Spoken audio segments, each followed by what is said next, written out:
भाई लोग आज है 28 अक्टूबर और ट्रेंडिंग मशीन खेसारी लाल यादव जी का सारेगामा हम भोजपुरी पे एक बहुत बड़ा गाना आ चुका है दोस्तों। 2022 का दोस्तों प्योर एकदम छठ देवी गीत है दोस्तों। देखिए 29 नंबर में ये गाना ट्रेंड कर रहा है दोस्तों, मेन सेक्शन में दोस्तों। मात्र 13 घंटा में 1.7 मिलियन व्यूज क्रॉस कर चुका है दोस्तों। और वही लाइक की बात करें तो 1,12,000 लाइक मिल चुका है दोस्तों। और कमेंट्स की बात करें दोस्तों तो 26,000 कमेंट्स मिला है।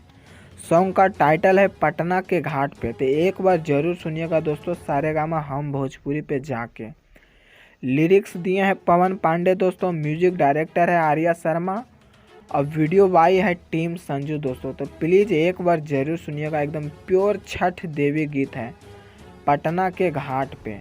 सारेगामा हम भोजपुरी पे आप लोग को सुनने को मिलेगा दोस्तों।